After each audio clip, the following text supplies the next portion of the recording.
먼저 우리가 구약 성경 출애굽기 25장 1절에서 9절까지 목소리로 공독을 하시고 계속해서 하나님의 말씀으로 나누는 시간을 갖도록 하겠습니다.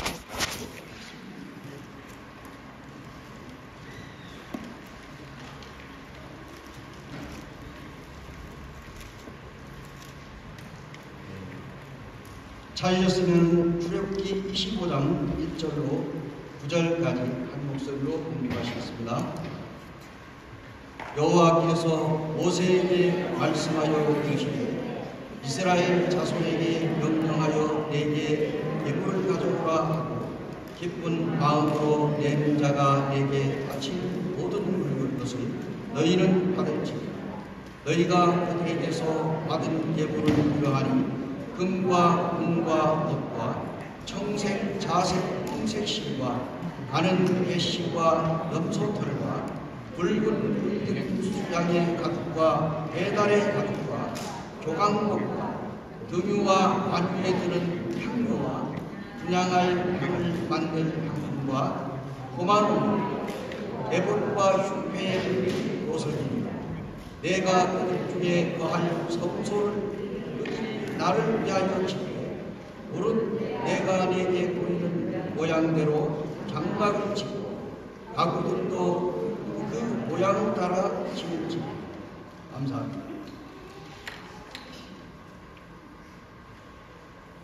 오래전에 우리나라 사람들이 미국에 이민을 많이 가잖아요. 2003년경인가 미국의 대통령이 부시 대통령이 있었는데 그 부시 대통령 밑에 부대통령이 알 고라고 하는 부통령이 있었습니다. 그런데 이제 우리나라 사람들이 이제 미국에 가가지고 이제 영주권을 취득을 하고 그리고 이제 또 세월이 흐르게 되면 그들은 미국의 시민권을 얻기 위해서 굉장히 많은 노력을 해요. 그런데 이제 어떤 할머니가 영어가 잘 안 되잖아요. 이제 연세가 많아가지고 이 영어를 해야 하는데 영어가 잘 혀가 돌아가질 않아요. 그런데 이제 그 시민권을 이제 받아야 되기 때문에 미국에 이제 가가지고 거기에 감독관들 앞에서 이제 묻는 말에 시험을 치는데 예를 든다면 미국의 초대 대통령이 누구입니까? 라고 이렇게 시험관이 묻으면 뭐라고 대답해야 할까요? 미국의 초대 대통령은 워싱턴입니다. 예를 들어서 그렇게 말하고 또 이제 여러 가지 시험을 많이 보는데 이 할머니가 그 중에 며느리한테도 이제 듣고 이제 어머니 분명히 이제 이번에 가게 되면은 아마도 그 시험 문제에 미국의 대통령이 부통령이 누구입니까? 라고 시험관이 질문을 하게 되는데 그때 안고라고 그렇게 대답을 하면은 분명히 이제 시민권을 받을 수가 있습니다. 이렇게 얘기를 한 거예요. 자, 그러면 어떻게 되겠어요? 이 할머니가 잠을 자면서도 알고 일어나가지고 화장실에 가면서도 알고 그 아침에 일어나가지고 혹시 잊어버리지 않으려고 이걸 밥을 먹으면서도 알고 하면서 또 이제 시험장에 가면서도 계속해서 알고를 했는데 시험장에 딱 가가지고 앉았는데 시험관이 영어로 이제 떠드는 거예요. 미국의 지금의 부통령이 누구입니까? 하는 순간에 이 할머니가 어떻게 되겠어요? 알고를 그렇게 외쳤는데 까먹은. 그래서 이 할머니가 어떻게 됐어요? 시험관이 묻는데 답이 안 나오니까 아이고 이랬단 말이에요. 이제 틀렸다는 얘기죠. 아이고 그랬거든요. 그러니까 이 시험관에 있다가 알고인데 이 할머니가 뭐 동양 사람이니까 아이고 그랬단 말이에요. 부통령의 이름을 모르는가 하되 옆에 있는 사람이 하는 소리가 이 할머니가 동양 사람인데 이 동양 사람의 발음이 정확하지 못해가지고 안보를 아이고라고 했습니다. 그러니까 그러냐고 그래가지고 도장을 빵 하고 찍어서 시민권을 획득을 했다. 이런 이야기가 있습니다. 실제 상황이에요. 그러니까 우리가 오늘 이 시간에 여러분들이 하나님의 말씀을 잘 들으면서 이해가 잘 안 되는 부분이 있더라도 그것을 여러분이 이해하시려고 노력을 하고 또 이제 우리가 하나님의 말씀을 잘 알아들을 수 있게 되기를 원합니다. 오래전에 또 하나님의 얘기를 좀 해드릴게요. 제가 요즘 몸풀이 하는 미국에 이제 카터 대통령이 있었잖아요. 그죠? 이 카터 대통령. 이 카터 대통령이 지금 미국의 남침내 교회에서 열심히 하나님을 섬기며 주일학교 아이들을 가르치고 있는데 지금은 모르겠어요. 나이가 많으면 은퇴했겠죠. 그런데 이 카터가 이제 대통령이 되기 위해서 미국의 온 주를 돌아다니면서 이제 대통령 유세를 하는 거예요. 이제 이 사람이 그리스도인이잖아요. 그래서 가는 곳마다 유세장에 가가지고 인사를 하고 뭐라 그러느냐? I am born again Christian. 나는 거듭난 그리스도인입니다. 하고 인사를 딱 하고 그리고 연설을 했어요. 결국은 뭡니까? 카터가 대통령이 당선이 됐습니까? 안 됐습니까? 그는 대통령이 당선이 됐어요. 그때 당시에 이 카터가 나는 거듭난 그리스도인이다 라고 하는 이 말이 미국 전역에 한때 유행이 되었어요. 그래서 거듭남이라고 하는 책도 미국에서 나와가지고 우리나라에서도 번역을 했어요. 그러한 것을 이제 보게 되면서 우리는 지금 어떤 사람입니까? 우리는 하나님의 아들 예수 그리스도를 믿고 구원받은 거듭난 하나님의 자녀들입니다. 그러니까 우리가 지금 자부심을 가지고 오늘 여기 앉아 있는 거예요. 그래서 내일은 이제 우리가 예배 드리잖아요. 예배를 드리기 때문에 오늘은 이 예배에 관한 생각을 좀 한번 해봅시다. 그래서 이제 오늘은 이 아름다운 교회 세우기 세 번째 시간에 오늘 본문 출애굽기 25장 1절에서 9절을 읽었습니다. 성경 전체에 걸쳐가지고 50장이 성경에 50장을 거쳐서 장막이라고 하는 단어가 나옵니다. 장막. 이 장막에 대한 내용이 나오는데요. 예를 든다면은 출애굽기에서 13장이 나옵니다. 다음에 레위기에서 18장이나 나옵니다. 또 민수기서에서는 13장이 나옵니다. 그 다음에 이제 신명기에서는 2장이 나옵니다.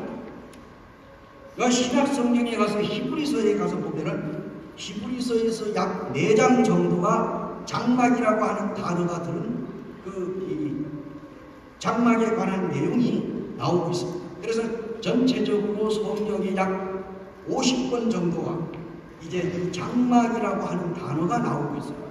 그럼 왜 이 시간에 장막에 대한 이야기를 할까? 이스라엘 백성들이 이제 행진을 하다가 그들이 광야에서 어느 한 곳에 머무르게 되면 이제 그들이 진을 칩니다.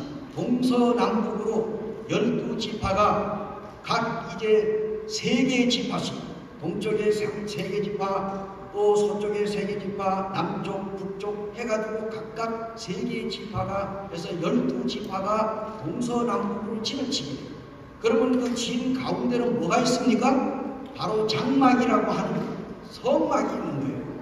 그래서 이스라엘 백성들은 그 가운데의 중심으로 성막이 놓여있고 그들이 그 성막을 향해서 하나님 앞에 나아가서 예배를 드렸다 하는 말입니다. 그런데 이들이 이제 하나님은 어디에서든지 하나님은 계시는 분이에요. 하나님은 그 장막 안에만 갇혀서 지내시는 분이 아니고 하나님은 온 천지간에 어디에든 안 계신 곳이 없어요. 왜? 하나님은 영이시기 때문입니다. 그런데 이제 하나님은 그렇지만 이스라엘 백성들 가운데서 어느 특정한 장소에 하나님께서 머물러서 그들에게 나타나시기를 원했어요. 하나님이 영이니까 보이질 않잖아요. 그런데 이스라엘 백성들에게 그래도 하나님이 머물 곳이 필요했거든요. 그래서 이제 이스라엘 백성들에게 장막을 만들라고 성경에서 말씀하고 있는 겁니다. 그리고 오늘 본문 내용에 보면 출애굽기 25장 1절에서 9절에 보면은 하나님께서 뭐라고 했습니까? 9절에 특별히 이제 8절에 보면은 내가 그들 중에 거한 성소를 그들이 나를 위하여 짓되, 성소라고 하는 단어가 나오죠. 성소나 장막이나 같은 의미입니다. 그런데 이 신약에 와서는 예수 그리스도를 통하여 바로 이 성막이라고 장막이라고 하는데, 이것이 분명히 밝혀졌는데, 이는 구약에 나오는 성막이든 장막이 무엇을 가르치느냐? 신약에 나와 있는 예수 그리스도를 상징하기도 합니다. 그래서 마태복음 18장 20절에 보면은 두세 사람이 내 이름으로 모이는 곳에 나도 그들 중에 함께 있느니라 하는 말씀이 나와요. 그래서 우리 예수 그리스도는 어디에 계시느냐? 오늘날 우리가 예수님을 믿고 구원받았기 때문에 우리의 마음속에 예수 그리스도가 거하시고 계신단 말입니다. 그래서 구약 성경에는, 구약 시대에서는 하나님은 장막을 만드시고 이 장막 안에서 놀라운 일을 하나님께서 행하셨는데, 이 하나님께서는 우리를 위하여 예수 그리스도를 이 세상에 보내주셨습니다. 근데 예수 안에서 놀라운 일을 지금도 하나님은 행하고 계신다는 말씀입니다. 그런데 이제 그렇다면 오늘 이 본문이 우리에게 주는 교훈이 무엇인가 하는 것을 함께 살펴보고자 합니다. 먼저 우리가 이제 성경을 보게 되면은 이 아름다운 교회는, 따라해보세요. 아름다운 교회는 예배가 넘치는 교회다. 그러니까 아까도 이 찬양에 보니까 예배에 관한 찬양이 나오잖아요. 그렇죠? 아름다운 교회는 참된 예배가 넘치는 교회입니다. 정말 우리가 예배를 중요시 여기잖아요. 근데 예배는 인류 창조의 목적입니다. 최고의 가치를 하나님께서는 돌리는 것이 바로 예배의 의미입니다. 그래서 믿음과 진실, 경건, 거룩함이 바로 예배의 요소가 될 수가 있습니다. 언제 어디에서 예배를 드리는 삶을 살아야 하는 것이 바로 우리 믿는 그리스도인의 의무이자, 또한 이게 아름다운 교회는 참된 예배가 넘치는 교회입니다. 오늘 이렇게 이번에 제가 어제 와가지고 이 사랑하는 이 동부교회 성도님들을 보니까 정말로 사랑하는 자매님들이 믿음 안에서 신실하게 주님의 말씀을 잘 배우고, 그리고 교회에서 열심히 주님을 섬기는 모습이 아주 역력히 드러나 보이는 것을 제가 보게 됐습니다. 너무나 감사를 드립니다. 그래서 이제 우리가 이 예배에는 이 신령과 진정으로 예배를 드려야 하는데, 여기 예배를 모르는 성도들은 아무도 없습니다. 그런데 요한복음 4장에 보니까 이 예배에 관한 말씀이 나오고 있습니다. 그렇죠? 사마리아 여인과 예수님과의 대화하는 과정 속에서 이렇게 나오고 있습니다. 한번 찾아보실래요? 요한복음 4장 23절에서 24절까지 한번 들어서 공독을 하시겠습니다.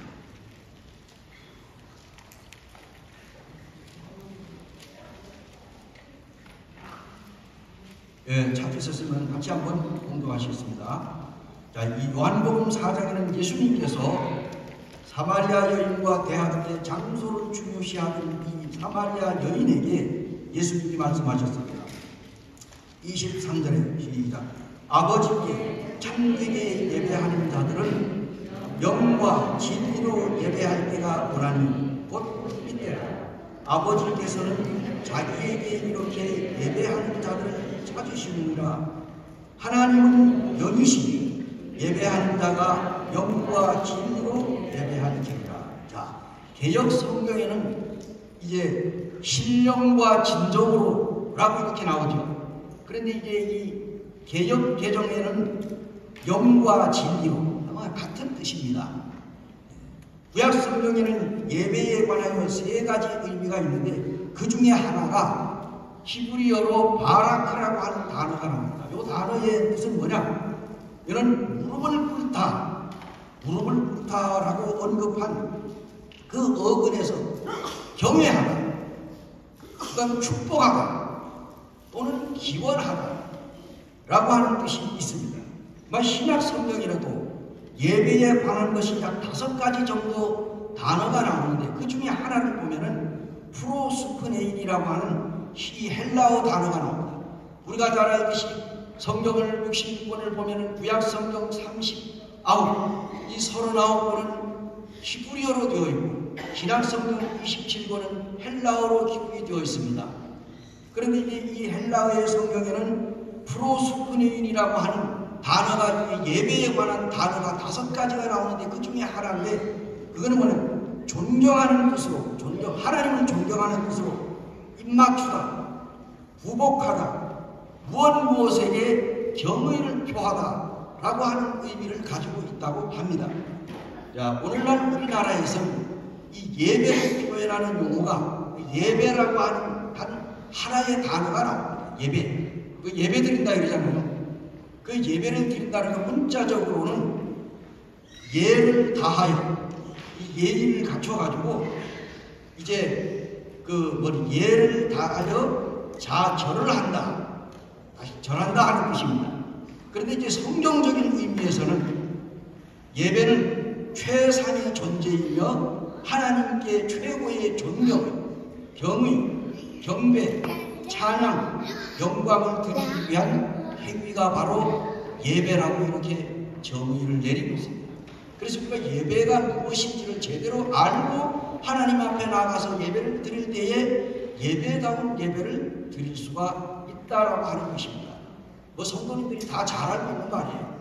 알고 있지만 알고 있는 것을 반복해서 배움으로 더 우리가 잘 이해하고 또 주님을 잘 예배할 수가 있지 않을까 하는 말이 든 것입니다. 자, 그래서 하나님을 존경하고 경외하며 그분 앞에 엎드려 절하며 그분만을 섬기며 그분에게 영광을 돌리는 진정한 예배. 구약 성경에 나오는 장막은 히브리 기자가 이런 것들로 이 설명을 어떻게 했냐면 찾지는 않겠습니다. 히브리서 9장 23절에 나오는데 그러므로 하늘에 있는 것들의 모형은 이런 것들로 정결하게 할 필요가 있으나 하늘에 있는 그것들은 이런 것들보다 더 좋은 제물로 할지니라. 다시 말하면 하늘에 있는 것들의 모형이라고 나옵니다. 하늘에 있는 것들의 모형. 이는 바로 무엇을 가리킵니까? 그리고 더 좋은 제물, 예수 그리스도를 말씀하고 있는 것입니다. 근데 구약의 모든 성막이니 장막이니 성전이니 이러한 것들은 이것은 하나의 예수 그리스도에 관한 그림자일 뿐입니다. 장막이 주는 이 5가지의 교훈은 나누는데 첫 번째로는 하나님은 어떤 분인가? 장막이 주는 것입니다. 그 다음에 두 번째는 예수 그리스도는 어떤 분인가? 세 번째로는 죄인들이 어떻게 구원을 받을 수 있는가? 네 번째로는 그리스도인은 누구인가? 다섯 번째로 교회란 무엇인가? 그래서 하나님이 어떤 분인가 하는 것은 신론이라고 합니다. 또한 이제 예수 그리스도는 어떤 분인가 이런 기독론을 가르칩니다. 나는 죄인들은 어떻게 구원을 받을 수 있는가? 이게 구원론이에요. 그 다음에 네 번째로 그리스도인은 누구냐? 인간론을 말합니다. 다섯 번째로 교회란 무엇이냐? 교회론. 그래서 우리가 이걸 분명히 알아야 하나님 앞에 나가서 진정한 예배를 드리는데 이 장막은 예수 그리스도와 아주 너무 비슷합니다. 그래서 장막 안에 하나님이 자신을 계시하셨던 것처럼 하나님은 인간에게 예수 그리스도를 통해 가지고 하나님 자신을 드러냈습니다. 우리가 요한복음 13장에서부터 17장까지를 보게 되면은 거기는 예수 그리스도의 고별 설교가 나옵니다. 예수님이 이제 주님 나라 십자가에 가서 죽으시는 것을 눈앞에 두고 마지막으로 제자들을 모아놓고 예수님께서 이제 하나님의 말씀 고별사를 합니다. 내가 이제 이 세상에 더 있지 않고 나는 이제 아버지께로 가다 하면서 제자들에게 이제 마지막 만찬을 통해서 제자들의 발도 씻겨주고 이런 그 일을 하시는 것을 우리가 성경에서 잘 보고 있지 않습니까? 그런데 이제 예수님이 뭐라고 그러냐면 내가 이제 저 하나님 나라에 가가지고 너희들을 위하여 내가 이제 새로운 거처를 마련하면은 내가 너희에게 와가지고 내가 너희들을 다시 데리고 간다. 그렇게 얘기하니까 빌립이 주여 지금 아버지를 우리에게 한번 보여주십시오. 그러니까 예수님께서 야 빌립아 너 나하고 그렇게 오랫동안 같이 있었는데 너 아직도 하나님 못 봤나? 나를 본 자는 아버지를 보았거늘 네가 어찌하여 아버지를 나에게 보여달라고 하느냐 이런 말씀을 하셨어요. 이 말이 무슨 말입니까? 예수 그리스도 안에 누가 계신다고? 하나님이 계시는 거예요. 그래서 예수님을 본 사람은 바로 예수님 안에 계시는 하나님을 보았다. 그렇게 빌립에게 설명을 하고 있습니다. 오늘날 우리 예수님 믿고 구원받은 우리들의 마음속에는 누가 계십니까? 하나님이 계십니다. 그래서 세상에 믿지 않는 사람들 너 하나님 있으면 한번 보여줘. 그럼 뭐라고 어떻게 해야 되겠어요? 우리의 삶을 통해서 우리가 그들에게 보여줘야죠. 우리의 마음을 열어가지고 하나님 봐라 이렇게 하면 그 사람들이 어떻게 됩니까? 하나님이 안 보이잖아요. 네, 그래서 우리의 삶을 통해서 우리가 하나님을 믿는 사람이라는 것을 사람들에게 알도록 할 필요가 있다는 얘기입니다. 그래서 이제 예수 그리스도와 십자가를 통하여 인간이 하나님과 화목됨을 이 예수님께서 만나게 이루어줍니다. 그래 구약에서 하나님께서 장막을 만드시고 그 장막 안에서 놀라운 일을 행하셨던 것처럼 오늘날 시대에는 하나님께서 우리를 위하여 하나님의 아들 예수 그리스도를 세상에 보내주셨습니다. 왜 하나님께서 모세에게 장막에 관한 건축을 명령하셨을까요? 놀라운 것은 하나님께서 장막을 단순하게 장막이 뭡니까? 장막은 별로 우리가 모르잖아요. 영어로는 텐트라고 그러잖아요. 장막이 텐트입니다. 오늘 밖에 뭐 텐트 쳤는지 모르겠습니다. 장막을 치는 거예요. 장막. 예. 그래서 이제 하나님은 이제 성소라고 얘기해요. 성소가 뭐예요? 성스러운 장소입니다. 성스러운 장소. 성소. 그래서 하나님이 나를 위하여 거룩한 곳을 지으라. 이 성자가 거룩한 성자잖아요. 이 거룩한 장소를 가리킵니다. 그래서 이제 하나님은 어디에서든지 계셔요. 하나님은 온 우주에 하나님께서 편재하고 계시기 때문에 안 계신 곳이 없습니다. 지금 하나님께서 오늘 여기 앉은 사랑하는 우리 성도님들, 말씀을 듣는 성도들과 함께 하나님께서 지금 거하신다는 사실을 인식한다고 하면은 우리가 어떻게 되겠어요? 거룩한 마음을 가지고 하나님의 말씀을 들어야 되지 않을까요?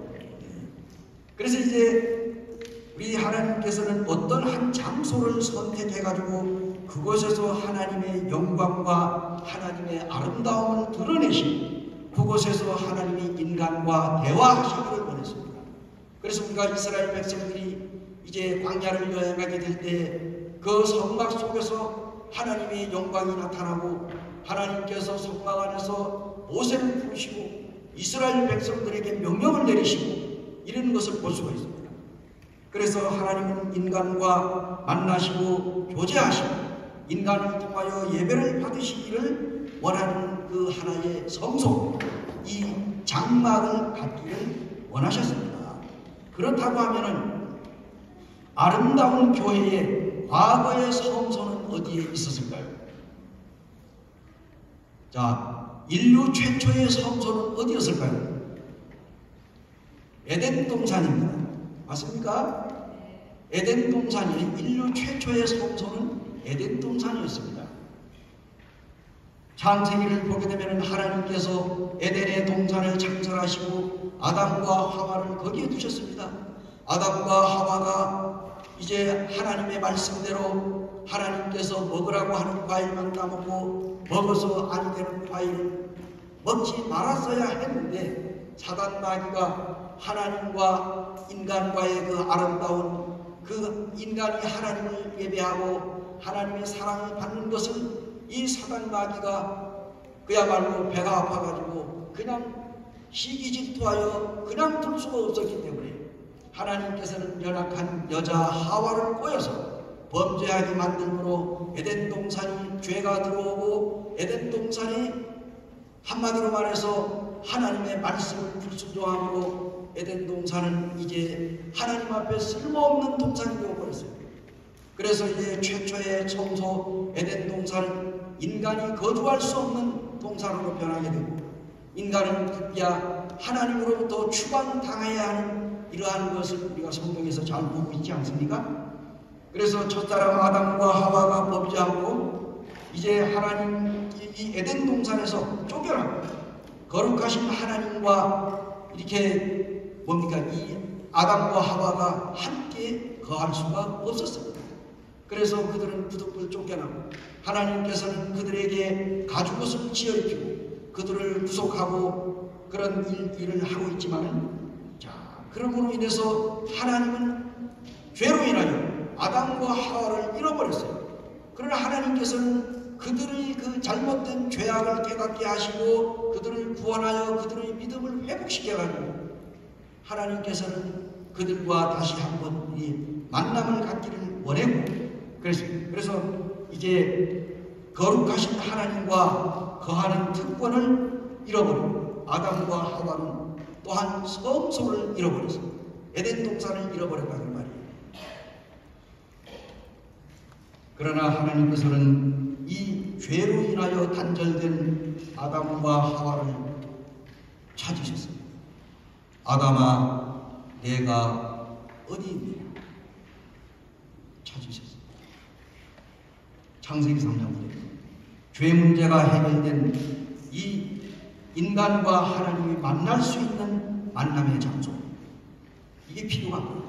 우리가 고속도로를 달리다가 한 시간과 2시간 정도 달리다가 피곤하고 이 눈이 내리깔리고 졸음이 거물거물하게 오고 하품이 나면은 어떻게 됩니까? 요즘에는 또 졸음 쉼터도 있지만 그러나 이제 우리가 사람과 사람이 만날 수 있는 만남의 장소, 휴게소가 있습니다. 그렇죠? 동서울 이제 IC를 딱 들어가게 되면 만남의 광장 그래가지고 쫙 있었어요. 사람들이 거기서 만나서 약속하고 또 맛있는 것도 먹고 거기 커피도 마시고 뭐 이렇게 쉼을 통해 가지고 그들이 잠시 제 피로를 풀고 다시 가는 곳을 갑니다. 자, 그래서 이제 이 하나님도 이 인간과 다시 만날 수 있는 이 장소가 필요한 것입니다. 자, 두 번째 성소. 두 번째 성소는 어디입니까? 아까 전에 말씀드린 장막입니다. 장막. 그래서 광야 생활하는 이스라엘 백성들에게는 이 하나님과의 만남의 장소, 바로 하나님이 허락하신 장소가 장막이라고 합니다. 장막. 이 장막 가운데 하나님이 나타나셨어요. 그래서 이스라엘 백성들로부터 예배를 받으셨어요. 이 장막 안에 그들이 먼저 그들의 죄를 용서받았어요. 그들이 그냥 무조건 장막에 들어가는 거예요. 그리고 거룩한 하나님과 함께하며 하나님의 말씀을 받았고 하나님의 영광을 경험하고 이 장막이 바로 성소. 이것이 둘째 뭡니까? 성소입니다. 이 장막. 자, 이 장막은 광야 생활하는 이스라엘 백성들에게는 일시적인 성소입니다.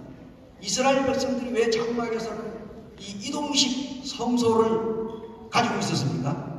그들은 계속해서 가나안 땅을 향해 가야 되기 때문에 고정된 성소가 필요하지 않습니다.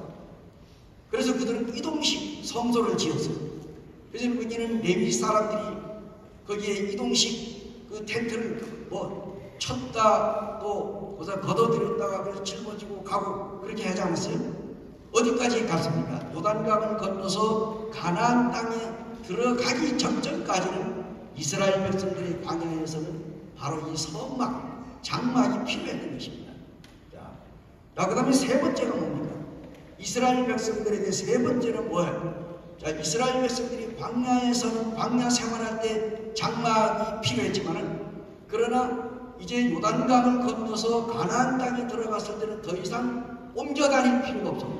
그러니 그들에게는 뭡니까? 견고한 고정된 성막을 갖기를 원했어요. 그것이 바로 뭡니까? 성전입니다. 성전. 그죠? 그래서 다윗이 성전을 짓기 원했어요. 다윗이 왕이 돼가지고 나단 선지자를 통해 가지고 자, 내가 이렇게 하나님의 큰 놀라운 축복을 받아가지고 내가 이 베들레헴에서 내가 목동으로 있었는데 내가 이제 하나님의 은혜로 말미암아 기름 부음을 받고 내가 이스라엘의 두 번째 왕이 되지 않았느냐. 내가 이제 하나님에게 은혜를 받았으니 내가 하나님을 위하여 성전 짓기를 원한다. 그러니까 나단 선지자에게 하나님이 말씀했습니다.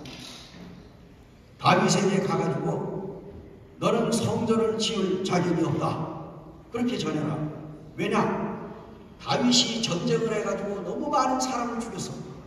그래서 다윗이 너무 많은 사람을 죽이고 전쟁터에서 피를 흘렸기 때문에 다윗은 하나님을 위해서 성전을 지을 자격이 없다. 그럼 누가 짓느냐? 그의 아들이 지을 것이다. 그래서 그 다윗의 아들들이 많았지만 그 중에 누굽니까? 솔로몬. 그래서 솔로몬이 이제 첫 번째 성전을 짓습니다. 그죠? 그래서 세 번째 성소가 바로 성전인데 이것을 가리켜 솔로몬 성전이라. 왜? 솔로몬이 지었기 때문에 그 이름을 붙여서 솔로몬 성전이라 했습니다. 자, 솔로몬 성전. 그런데 이제 올라온 것은 솔로몬 성전 일시적인 성전이긴 하지만은 그러나 제법 아주 견고하고 정말로 그 영구한 성소라고 볼 수 있었어요. 그래서 하나님은 이스라엘 백성들과 만나기 위하여 어디에 나타났습니까? 바로 솔로몬이 지은 성전 안에 하나님께서 나타났습니다. 그래서 성전 안에는 이제 방이 두 개가 있습니다. 거기에 첫째 큰 방은 성소고 또 이 휘장 안으로 들어가게 되면 조그마한 방은 지성소라고 합니다. 그래서 이 성소의 안에 큰 방에서는 레위산 제사장들이 거기에서 봉사하고 그리고 장막 너머에 있는 지성소에는 대제사장들이 1년에 한 차례씩 이스라엘 백성들의 죄와 자기의 죄를 자복하고 그곳에 들어가 하나님을 만나고 하나님의 음성을 듣고 그리고 나와서 하나님께 들은 것을 이스라엘 백성들에게 전달하는 곳이 바로 지성소입니다. 그래서 이 성전을 지었는데 놀라운 것은 이 솔로몬 성전에 이제 이스라엘 백성들이 죄를 많이 짓잖아요. 이 성전에 가서 이제 솔로몬도 어떻게 됐습니까? 솔로몬도 처음에는 정말 하나님 앞에 1000번제를 드리고 하나님 앞에 그가 성전을 몇 년 동안 지었어요? 성전 짓는데 솔로몬이 7년 걸렸어요. 솔로몬 성전을 건축하는데 7년 동안 걸쳐가지고 아주 웅장한 그 성전을 건축했습니다. 그런데 이제 솔로몬이 부인들을 너무 많이 데려와서 그런데 부인들도 이스라엘에서 여인들을 데려와서는 되는데 이방 나라의 왕들의 그 왕비들과 통혼을 해가지고 많은 여러 이방 신을 섬기는 그 왕비들을 자기의 아내로 솔로몬이 맞아들이니까 자 솔로몬이 처음에는 뭐예요? 하나님을 젊은 시절에는 아주 열심히 하나님께 영광을 돌리고 하나님을 예배하고 하나님을 찬양하고 하나님의 신뢰를 받고 정말 하나님을 잘 섬겼어요. 그때 쓴 책이 무슨 책입니까? 솔로몬이 잠언입니다. 그렇죠? 젊어서 하나님 잘 섬겼을 때 쓴 책은 잠언입니다. 그러나 이제 솔로몬이 늙어서 하나님을 버리고 이방 여인들을 아내로 맞이해가지고 그들로 인하여 타락이 돼서 자기가 지어오는 예루살렘 성전 안에 온갖 우상덩어리가 가득하고 그리고 하나님을 쫓아냈어요. 하나님이 거기에 더 이상 있을 수가 없어요. 그래서 이스라엘 백성들이 하나님 앞에 범죄했어요. 솔로몬이 죽고 나자 그의 아들 이제 뭡니까? 거기에 로보암이 일어나가지고 여로보암하고의 남유다와 북이스라엘이 갈라지는 사건이 나오고 그래서 성경에 보니 이 이스라엘 백성들이 범죄를 함으로 솔로몬 성전이 무너져 내렸습니다. 왜 무너졌느냐? 이스라엘 백성들은 북방 이스라엘과 남방 유다로 갈라졌어요. 우리나라가 남부와 북으로 갈라진 것처럼. 그런데 이스라엘은 아시리아로 포로로 잡혀가고 그 다음에 남방 유다는 바벨로니아로 포로로 잡혀갔어요. 그래가지고 이스라엘 성전이 무너졌어요. 불타버렸어요. 포로 생활하는 도중에 이스라엘 백성들 마음에는 사로잡힌 것은 성전입니다. 언제나 우리가 다시 하나님 앞에 돌아가서 그 고국에 가가지고 솔로몬이 지었던 그 성전을 회복하고 하나님께 예배드리고 늘 염려하고 있었습니다. 이스라엘 백성들이 포로 생활을 하면서 고국의 생각도 나지만은 성전이 그리웠습니다. 성전. 사랑하는 형제 자매님들, 여러분들은 교회를 그리워하고 계십니까?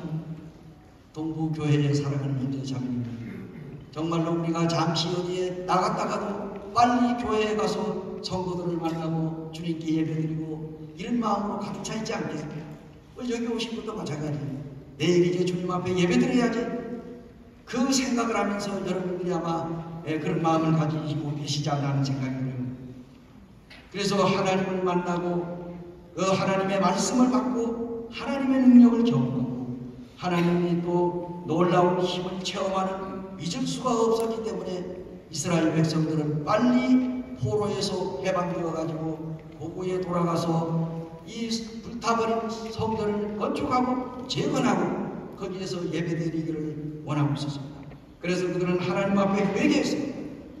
이제 이스라엘 백성들이 이제 70년 만에 이 바벨로니아에서 포로 생활을 끝나고 돌아오는 과정이 나오잖아요. 고향에 돌아오자 그들이 제일 먼저 한 것이 뭡니까? 성전 재건이었습니다. 이제 이 성전이 바로 스룹바벨이라고 하는 사람이 있습니다. 그 바벨론 포로에서 돌아온 스룹바벨의 총지휘자가 돼가지고 봐서 무너진 이제 예루살렘 성벽을 건축하고 그리고 그 안에 있는 그 성전을 재건했어요.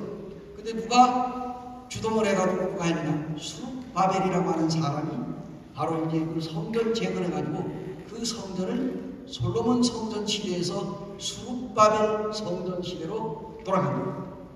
그래서 그들이 거기에 새롭게 성전을 짓고 중요한 역할을 했던 사람이 스룹바벨인데, 새로 세워진 성전은 이제 이스라엘 백성들이 또 주님을 잘 섬기다가 또 뭐예요? 또 삐딱하게 또 죄를 짓는 자기 인간의 모습입니다. 예. 불완전하잖아요. 그러니 이 교회가 뭡니까? 현재 지금도 우리가 이 섬기고 있는 교회가 완전하다고 불완전하다고? 불완전합니다. 지금도 현재 진행 중에 있습니다. 지금도 예배당 이 교회가 지어져 가고 있어요. 그런데 이스라엘 백성들이 죄를 또 범해서 다시 또 성전이 무너졌어요. 자, 그리고 이스라엘 백성들이 다시 또 하나님 앞에 회개하고 돌아와가지고 또 성전 재건을 하는데 여기 뭡니까? 헤롯 성전입니다. 헤롯. 예수님 당시 때는 헤롯이 지은 성전에서 예수님이 드나들면서 예배를 드렸거든요. 이스라엘의 성지순례를 다녀오시고 계시는지 모르지만 예루살렘의 성지순례를 가니까 가이드가 그 성전 들어가는 거기 이러한 게 뭡니까? 저 돌이 이렇게 납작납작한 것이 쭉쭉 있더라고요. 근데 그 예수님이 여기를 밟고 지나가면서 성전에 들어간 자리라고 합니다. 그게 지금도 남아있다 이 말입니다. 그러면 저거 어떻게 했겠어요? 너도 한번 걸어가 봐야지. 그래가지고 예수님이 그 길을 걸어갔다고 해서 저도 뚜껑 하고 그 길을 걸어가지고 성전 안에 들어가 봤습니다. 나중에 기회가 되시면은 그 예루살렘의 성전을 한번 이 성지순례도 한번 해볼 만하거든요. 우리가 그냥 여기에서 창세기부터 계시록까지 쫙 성경을 읽는 것도 우리가 참 좋습니다. 우리가 그걸 믿고 있잖아요. 실제적으로 거기에 가가지고 현재에 가서 주님이 활동하신 그러한 지역을 다니면서 보면은 어떻게 되세요? 더 실감이 나겠죠, 그죠? 자랑하는 것 어떻습니까? 자랑하려고 하는 게 아니고 제가 거기에 가서 경험을 했던 걸 이제 말씀드리는 거예요. 제가 이 예루살렘 성지순례를 그때 당시에 15박 하여튼 보름을 갔다 왔는데 돈이 없어요. 그때 당시에 돈이 얼마가 들어가면 한 번 갔다 오는데 300만 원이에요. 근데 그 돈이 없잖아요. 돈 먹고 죽으려고 했는데 그 돈이 어디서 나오겠어요? 그런데 어떤 형제님이 저한테 전화가 온 거예요. 형님, 자, 형님 앞으로 성지순례에 갈 수 있는 그 재정이 나왔습니다. 그러니까 형님이 이제 몇 월 며칠 날 함께 인천공항에서 만나가지고 성지 순례를 가야 합니다. 형님은 아무것도 준비할 필요가 없습니다. 그저 가방 하나만 챙겨가지고 오면 됩니다. 그런데 누가 나를 위해서 돈을 그렇게 했나 하니까 그거는 자기도 모르는데 주님이 주셨다는 거예요. 그런데 인천공항에서 이제 일본을 가려고 2006년도입니다. 제가 성지순례 갔던 2006년도인데 이제 11월 달인데 제가 다시 이제 네 사람이 이제 인천공항에서 일본을 가는데 일본 가려고 이제 비행기표를 이제 수속을 밟고 있는데 전화가 왔어요. 성지순례. 그리고 일본에 갔다 오면은 성지순례 간다는 거야. 이게 웬 떡인가? 아이고 감사합니다. 그래서 다녀봤던 적이 있는데 제가 이제 성경을 이렇게 교제를 하다 보니까 이 생각이 나서 잠깐 말씀을 드렸어요. 근데 이렇게 해서 이들이 성전을 짓는데 사실 헤롯이 지은 성전을 몇 년 동안에 거기다가 리모델링을 해서 지었습니까? 46년. 헤롯이 지은 성전은 옆에다가 다 붙이고 해가지고 아주 엄청나게 크게 다시 이렇게 했는데 얼마나 걸리는 46년 걸렸다는 거예요. 그 성전 건축가. 그리고 자기의 이름으로 따라서 헤롯 성전. 헤롯이 지은 성전은 하나님이 설계한 성전이 아닙니다. 그러나 거기다가 성전이라는 이름을 붙였기 때문에 하나님께서도 어쩔 수 없이 그냥 성전으로 받아준 거예요. 그래서 그런데 예수님 당시 때에 예수님이 십자가에 돌아가시 직전까지도 그 성전을 드나들면서 예배를 드렸던 것입니다. 그런데 이 예수님께서 오셨을 때가 바로 이 성전입니다. 그런데 이 분봉왕으로 있던 이 헤롯이 자기의 정치적인 목적으로 지어놓은 그 성전을 가리켜서 예수님이 제자들을 모아놓고 또 많은 예수님을 따라다니면서 예수님을 어떻게 하면은 죽이려고 하는 그 사람들 앞에 예수님이 어느 날 이런 질문을 합니다. 너희들이 이 성전을 헐라. 그러면 내가 3일 만에 내 이 성전을 다시 일으키리라. 제자들도 깜짝 놀랐어요. 그 주변에 있는 사람들이 다 놀랐어요. 왜?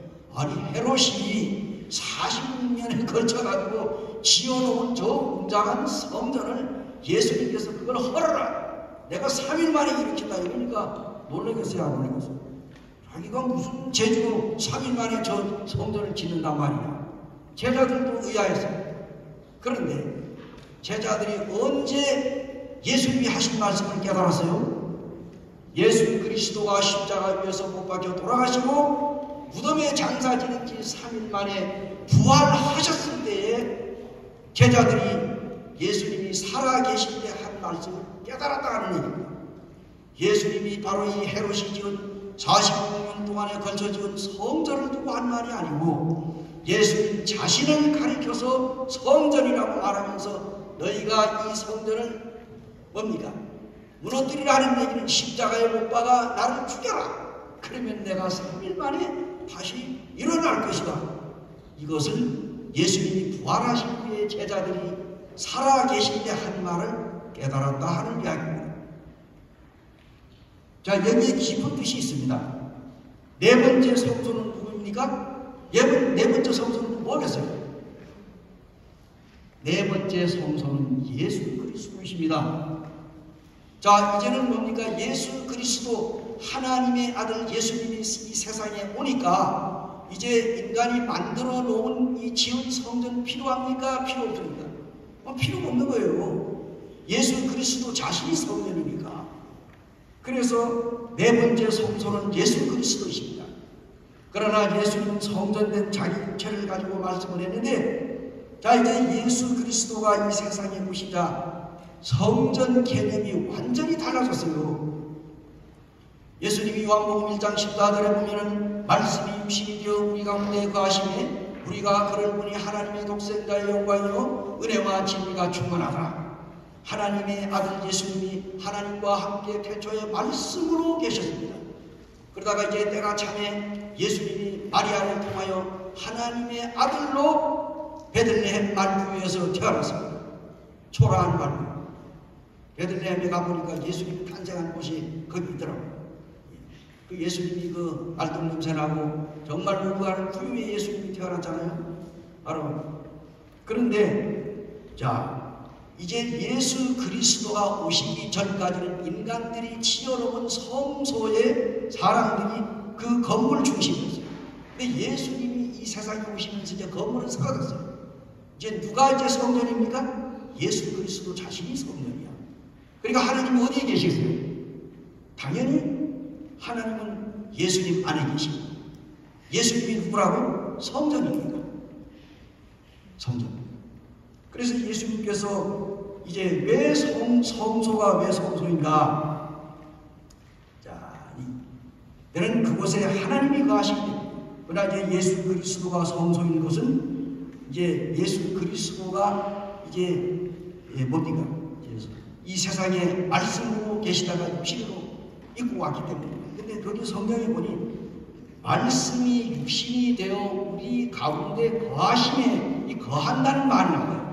거하심이라고 하는 이 단어가 그게 무슨 뜻이냐면 장막을 치고 라고 하는 뜻입니다. 장막을 친다는 뜻입니다. 자, 그래서 예수님 안에 누가 계시냐? 하나님이 계십니다. 예수님이 이 땅에 계실 때는 인간이 하나님을 만나려면 어디로 가야 되나요? 예수님께 나가야 돼요. 예수님. 근데 예수님이 세상에 오신 순간부터는 더 이상 이 세상에는 건물을 강조하지 않았어요. 예수 그리스도가 오심으로 제사 제도가 다 폐지될 때까지 건물 개념의 성소도 사라져버렸습니다. 그런데 하나님의 아들 예수 그리스도가 십자가에 못 박혀 돌아가셨다가 죽은 지 사흘 만에 부활하셔가지고 부활하신 지 40일 만에 감람산, 올리브동산이죠. 올리브동산. 예루살렘과 감람산 사이에는 기드론이라고 하는 이 내가 있습니다. 깊은 골짜기가 있습니다. 그 골짜기를 건너서 가게 되면 바로 거기가 감람산. 소위 말하면 요즘에도 올리브 기름 많이 드시죠? 올리브동산이야. 감람산이야. 이 감남루가 바로 올리브유거든요. 그래서 예수님께서 그곳에 이제서 승천했잖아요. 그렇죠? 승천했는데 예수님이 승천했는데 그때 몇 명이 봤어요? 120명이 본 거예요. 예수님이 승천하는 모습. 보니까 예수님이 이제 발이 좀 땅에서 들려가지고 점점 올라가다가 나중에 구름이 가려가지고 딱 끊어지면서 예수님이 더 이상 보이잖아요. 120명의 성도들이 그냥 다쳤던 게 지금 쳐다보는 격으로 하니까 하늘을 쳐다보니까 천사가 나타나가지고 갈릴리 사람들아 너희가 어찌하여 하늘을 쳐다보느냐. 하늘로 올리우신 이 예수는 이제 너희가 본 그대로 여기에 다시 오시리라. 그래서 우리가 스가랴서에 기록된 대로 이제 예수 그리스도가 지상 재림할 때 어디 온다고요? 감람산에 오신다는 사실 확실합니다. 자, 그런데 이제 예수님이 이제 사라져 버렸으니까 이제 거꾸로 이제 예수님이 사라졌어요. 이제 하나님이 거하실 곳이 없어. 어디에 거하셔야 되겠어요? 그래서 아름다운 교회의 현재 성소는 어딜까요? 과거의 성소는 지금 제가 말씀을 했습니다. 솔로몬 성전이니 헤롯 성전이니 아니면 과거예요, 과거. 근데 현재 성소는 어디입니까? 5번째 성소입니다. 자, 따라해보세요. 5번째 성소는 성도들의 몸이다. 5번째 성소는 우리 구원받은 우리 형제 자매님들 각자의 마음이 하나님의 성소입니다. 하나님이 계시는 성전입니다. 그래서 고린도전서 3장 16절에 보니까 뭐라고 나왔어요? 신약성경이 어떻게 말하고 있습니까? 너희는 너희가 하나님의 성전인 것과 하나님의 성령이 너희 안에 거하시는 것을 너희가 알지 못하느냐. 우리가 뭐라고요? 하나님의 성전이에요. 하나님의 성전인 우리 안에 누가 거하신다고? 하나님이 거하신다. 하나님께서 장막을 치시고 우리 안에 계세요. 내가 걸어가는데 하나님이 내 안에 계시는 거예요. 그러니까 우리가 뭐예요? 걸어다닐 때 조심해야 되겠죠? 아기맨 임산부가 뭡니까? 이제 만삭이 돼가지고 어떻게 되세요? 그러니까 안고 가야지. 이렇게 막 걸어가면 되겠습니까? 아이 다칠 수도 있어요. 그러니까 우리가 이제 하나님의 아들 예수님, 다시 말하면 하나님이 우리 안에 내 안에 계시니까 내가 어떻게 이제는 정말 조심스러워야 되겠죠. 제가 이렇게 말을 하면서도 저도 조심을 잘 못할 때가 있어요. 참 이게 문제입니다. 그죠? 이게 항상 하나님이 내 안에 계신다는 것을 이 머리에 다 기억을 하고 조심해야 돼요. 우리가 어떤 때 조심하려고 하다가도 사람이기 때문에 또 우리는 조심을 못할 때가 있어요. 그렇죠?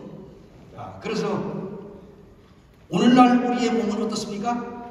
이게 바로 우리 몸이 예수님 믿고 구원받은 우리 여기 앉아계신 형제님, 자매님, 우리 모친님들, 우리 여기 있는 우리 구원받은 모든 사람들이 다 성소입니다. 성도들의 몸이 바로 성소입니다.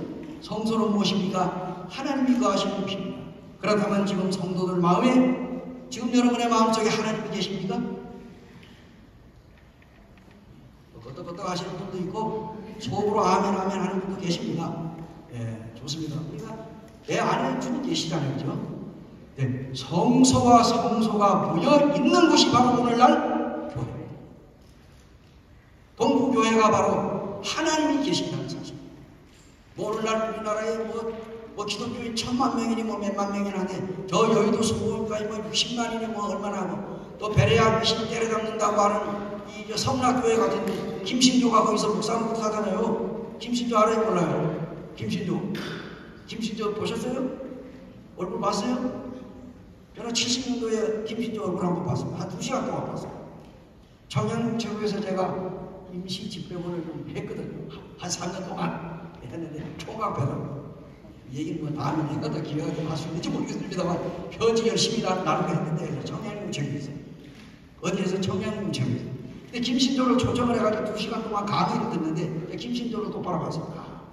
여기 무장공비가 여기 청와대에 침투해가지고 청와대 약 40km 바깥에서 거의 다 와가지고 대통령의 목을 따르고 쳐들어왔잖아요. 아, 대단했습니다. 그 만약에 청와대 바깥에 이번에 어떻게 되겠어요? 그죠? 어쨌든 그가 참 자수를 해가지고 지금 그가 뭐 성락교회가 사실 이단교회거든요. 성락교회 여러분 들어보셨어요? 거기에 유명한 목사가 김기동입니다. 귀신 때려잡는 거예요. 귀신을 제대로 잡으면 되는데 귀신용으로 유명해져가지고 거기 신길육동에 가게 되면은 어마어마하게 도움으로 해가지고 큰 예배당을 지었는데 거기가 바로 성락교회 제일 본 거죠. 거기서 이제 베레아 귀신이라고 해가지고 귀신론을 강의하는 거예요. 그래가지고 온갖 전국에 있는 목사들이 전부 다 거기 몰려들어가지고 어떻게 하면 귀신을 쫓을 수 있을까 하고 그거 배운다. 이제 거기 남침례교회라고 간판을 붙여서 남침례교회. 미국의 남침례교회하고는 전혀 관계가 없습니다. 자기가 그냥 남침례교회라고 이름을 붙여서 성락교회. 귀신이 어디 있습니까? 사람이 담배를 피우면 담배 연기 속에 귀신이, 사람이 가래침을 뱉으면 귀신이 가래침을 쏘라고. 이게 말이나 됩니까? 그렇게 해서 가르친다고. 그래서 이 김기동 목사가 가가지고 명령을 내려야 귀신이 도는가? 다른 사람을 쫓으면 안다. 우리나라 사람 귀신 얘기하면 좋아하잖아요. 걔 목사들이 전부 다 귀신 들렸는데 거기 모여가지고 그거 배워가지고 교회가 써먹으려고. 여러분 이단 교회잖아요. 근데 거기에 김신조가 거기에 이제 목사예요. 김신조 얘기하다가 내가 이 김신조를 한 2시간 동안 봤어요. 야, 저 양반이 간첩이었구나. 근데 지금 이제 대한민국에 와서 자유를 찾아가지고 장가 가가지고 아들 달라고 그 아들한테 뭐라고 얘기했지? 그 아들이 그 하나님 앞에 기도했어요. 김신조가 하나님 우리 아들이 초등학교 5학년이 되기 전에 초등학교 5학년 도덕책에 나오는 자기의 모습 김신조 이거 가수공에 들어가는 그 집어내는 요 사진 없애달라고 하나님 앞에 기도했대요. 그런데 자기 아들이 5학년 되기 전에 그 교과서에서 없어졌어. 아, 하나님이 응답하셨다. 아들이 커가는데 동네에 가면은 아들 뭐라고 하세요? 공비아들. 자기 아들. 김신조가 죽을 지경이요. 공비아들이라고 하니까 자기 아들과 놀러 가죠. 그래가지고 김신조 이름을 바꿔서 김아무개라고 해서 다른 동네로 갔어. 그런데 얘가 이게 또 가가지고 애들한테 자랑을 하네. 너네 아빠는 이름이 한 개지롱. 우리 아빠는 이름이 2개지롱. 하나는 김신조, 하나는 김아무개도 그랬다는 거야. 아이고, 죽을 일이지. 근데 이제 성경에 보니까 어떻습니까?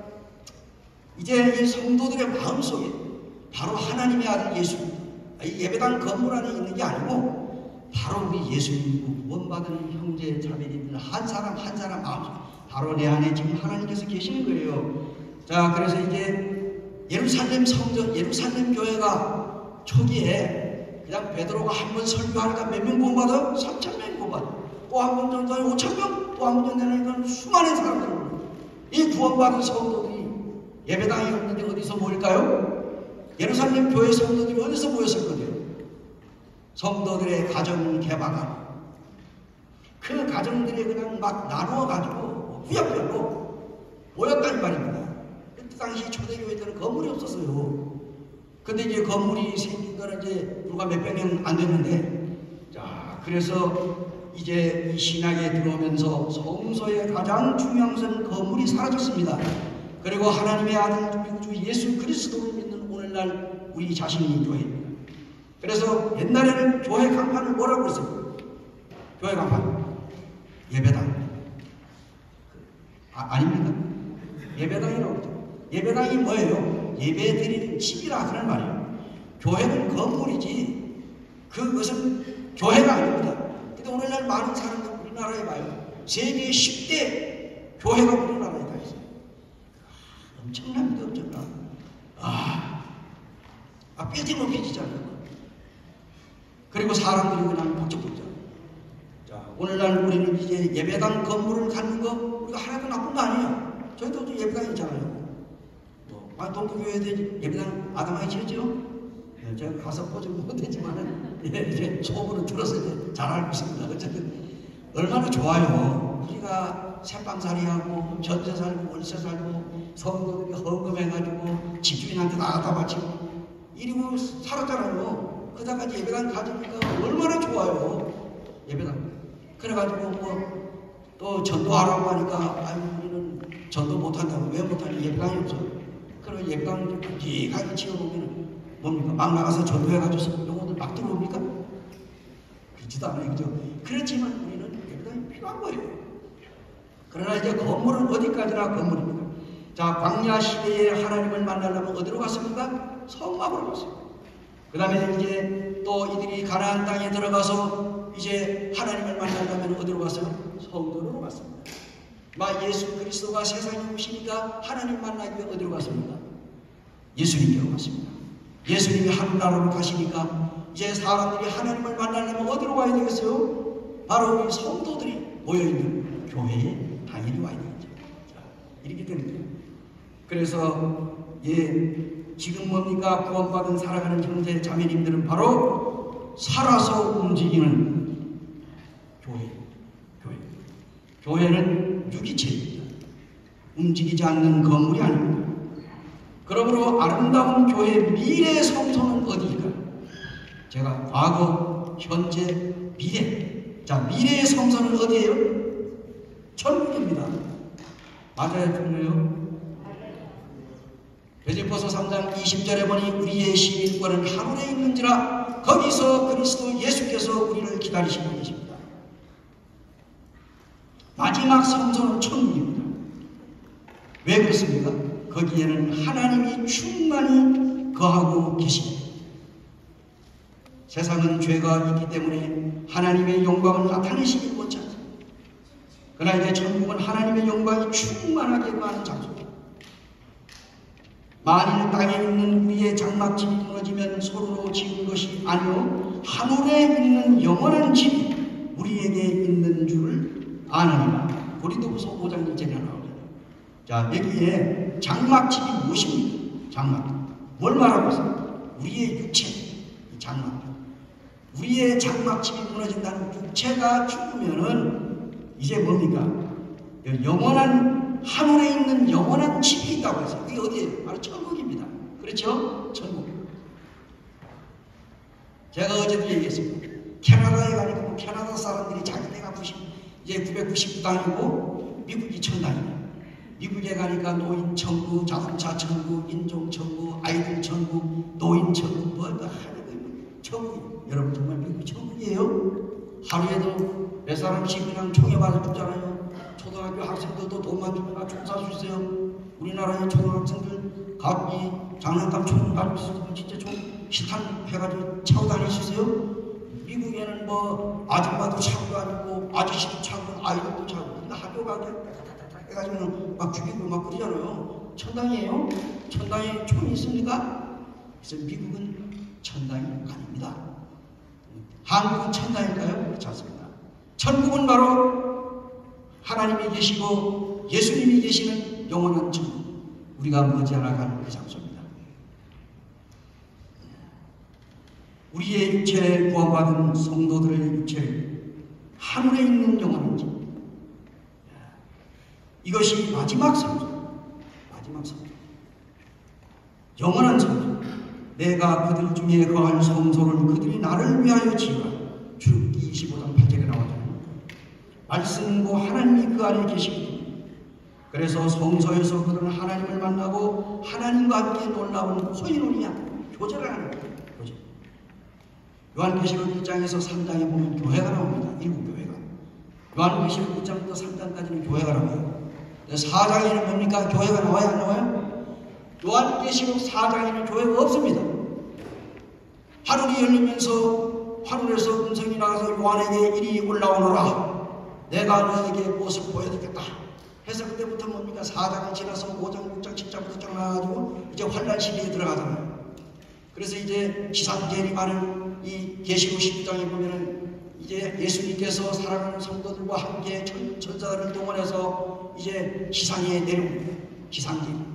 그리고 천년왕국 시대가 됩니다. 이 말만 제가 말을 하는데도 가슴이 울렁거립니다. 가슴이 안 울렁거리면 뭐가 잘못돼서 그렇지 않겠어요? 천국 얘기하는데 누가 봐도 남의 얘기하듯 하면 안 되겠죠. 천국. 우리는 천국이라는 단어만 들어도 가슴이 울렁거려요.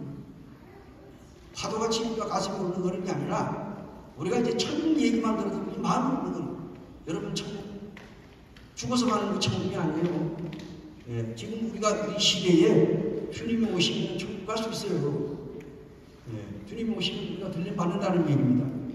그곳에는 죽음도 없고 눈물도 없고 이별도 없고 슬픔도 없고 늙지도 않고 병들지도 않고 죽음이 없는 천국, 저 영원한 하나님 나라, 그 나라가 바로 마지막 성소입니다.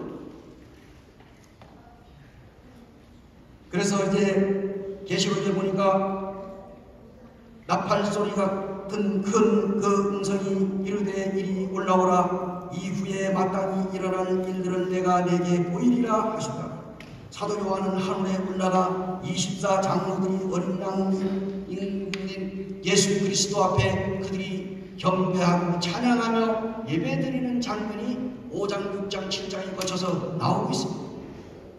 하나님의 아들 예수 그리스도의 공중에 마중 나오시고 우리 성도들이 지상에서 완성되어진 이 교회, 지금은 교회가 지어져 가고 있어요. 지금은 이 교회가 지상에서 지어져 가고 있는데 언제 이 교회가 완성됩니까? 하나님의 아들 예수 그리스도가 공중에 딱 마중 나오는 그 순간에 이 지상의 교회가 완성되어 가지고 통째로 교회에 우리 사랑하는 모든 형제 자매님들, 전 세계에 이 지구촌에 있는 모든 구원받은 성도들이 동시에 죽은 자가 먼저 일어나고 살아있는 분과 함께 공중으로 끌어올려가 공중에서 주님을 배울 날이 점점 가까워지고 있습니다. 사랑하는 게 자매님들, 그 안에서 건물마다 서로 연결하여 주 안에서 성전이 되어가고 너희도 성령 안에서 하나님이 거하시는 처소가 되기 위하여 그리스도 예수 안에서 함께 지어져 가느니라고 어제 저녁에 말씀드린 대로 에베소서 2장 21절에서 22절에 사랑하는 성도님들, 동부교회에 거듭난 구원받은 사랑하는 형제 자매님들, 이제 구원받은 성도들이 이제 섬기고 사랑하고 기도하고 헌신과 용기, 용서와 기쁨의 열매를 맺고 믿음으로 견고히 세워져가며 비전을 가지고 예배를 드리는 아름다운 교회, 이제 내일 아침에 이제 일어나서 이제 식사하고 예배를 드릴 때 정말 이제 주님 앞에 신령과 진정으로 예배드리는 아름다운 교회를 세워가는 광주 동부교회의 사랑하는 성도님들이 되기를 기도합니다. 기도하시겠습니다.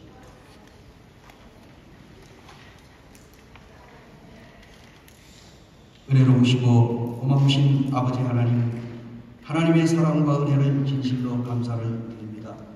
어제나 오늘이나 영원토록 변함없이 저희들을 사랑하시는 아버지 하나님, 오늘 우리가 이 시간에 이제 하나님의 아들 우리 구주 예수 그리스도의 다시 오심을 사모하며 진정한 그 예배가 무엇인지를 오늘 이 시간에 함께 하나님의 말씀을 통해서 배울 수 있는 기회를 주셔서 감사합니다. 이 시간 이후의 모든 시간을 하나님께 온전히 부탁을 드립니다. 이 동부교회에 살아가는 형제 자매님들 여러 가지 사정으로 인해서 함께하지 못한 성도들도 있을 줄로 알고 있습니다. 이 동부교회를 통하여 구원의 역사가 일어나고 죽어가는 영혼들이 주님 앞에 돌아오는 놀라운 이 교회가 되기를 간절히 원합니다. 오늘 이후의 모든 시간을 하나님께 부탁드리며 우리를 죄에서 구원해 주신 예수 그리스도의 거룩한 이름으로 감사하며 기도드리옵나이다.